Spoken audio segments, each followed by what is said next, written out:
রাত্রেবেলা বরকে জিজ্ঞাসা করলাম সকালে কি রান্না হবে। সে বলল ডালের বড়া দিয়ে তরকারি আর কাঁকরোল ভাজা।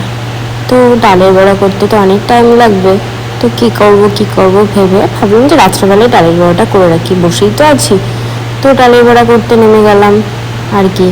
এবার ডালটাকে পেস্ট করার পরে ওই কালো জিরে দিয়ে ডালটাকে মিক্সড করছিলাম। চলে গেছিলাম ওর কাছে প্লাস্টিক বাঁধতে। ও জিজ্ঞাসা করছিল এই প্লাস্টিক বাঁধছো কী করবে, প্লাস্টিক দিয়ে হাতে বেঁধে। তো আমার খুব হাত জ্বলে, তো ওই জন্য প্লাস্টিকটা বেঁধে নিলাম হাতে হাতটা কম জ্বলে। ডালের মধ্যে লঙ্কা দিয়েছি বলে হাত জ্বলে। আমার মতন কি তোমাদের ওরকম হাত জ্বলে? তো তোমরাও এই টেকনিকটা ইউজ করতেই পারো, বেশ কম হাতটা জ্বলবে একটু। তারপরে দেখো আমার বড়া ভাজাও কমপ্লিট।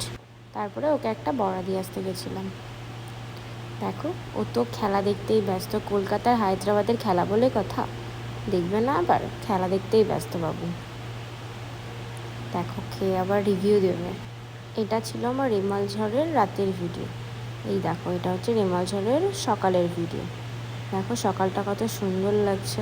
তো চলে গেলাম আমি রান্নার দিকে, কারণ সে 6টার ট্রেন ধরবে, তার আগে আমাকে রান্না করে দিতে হবে।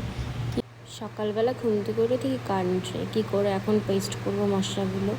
তারপরে আর কি এই গ্লাসটার মধ্যে একটু আদা রসুন পেঁয়াজ লঙ্কা দিয়ে থেতো করে নিলাম, আর হয়ে গেল মশলা। কোনো মতে তো কাজ চালিয়ে দিলাম। তারপরে কড়ার মধ্যে তেলটা গরম করে একটু আলু ভেজে নিলাম। তারপরে দেখো তেলের মধ্যে একটু জিরে দিয়ে দিলাম। জিরেটা দেওয়ার পর জিরেটা ভাজা হয়ে গেলে একটু পেঁয়াজ দিয়ে দেবো। কী বলো তো, আমি ফার্স্ট টাইম রান্না করছি, ভুল হলে প্লিজ আমাকে কমেন্ট করে সবাই বলো এইভাবে রান্না করতে হবে, কারণ আমি রান্না করতে পারি না। বর বলে দেয়, আমি করি, মানে বরের কাছ থেকে শুনে নিয়ে তারপরে রান্না করি, কারণ ও পারে রান্না করতে সব। আর আমি কোনো মতে একটু রান্না করতে পারি। তো পেঁয়াজটাকে তারপরে কড়াইতে দিয়ে পেঁয়াজটা একটুখানি ভালো করে ভেজে নিলাম লাল লাল করে। তো ভেজে নেওয়ার পর জিরে গুঁড়ো পেস্ট করা মশলাটা সব দিয়ে দিলাম। নাড়তে নাড়তে যখন মশলাটা কষানো হয়ে গেল, দেখো লাল লাল হয়ে গেছে, তখন একটু পরিমাণ মতো জল দিয়ে দিলাম।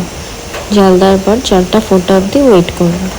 জলটা যেই ফুটে আসবে তখন আমরা বড়াগুলো দিয়ে দেবো ওর মধ্যে। আমার বড়া তো রেডি করাই ছিল আগের দিন, তোর মধ্যে বড়াটা দিয়ে দিলাম। বড়াটা দেওয়ার পর যখন জলটা শুকিয়ে আসবে তারপরে আমরা নামিয়ে নেব। আমার বড়ার তরকারিটা রেডি হয়ে গেছে, কাঁকরোল ভাজাও হয়ে গেছে, ওকে আমি খেতেও দিয়ে দিয়েছি। ও খেয়ে নিয়ে রেডি হয়ে ও বেরিয়ে পড়লো। ও বেরিয়ে যাওয়ার পর আমি আমার নিজের জন্য একটু রুটি বানিয়ে নিলাম। রুটি বানানোর পর আমার সব কাজ কমপ্লিট করে আমিও আমার ডিউটিতে বেরিয়ে গেলাম। তো টাটা বাই বাই, দেখা হবে আবার নেক্সট ভিডিওতে।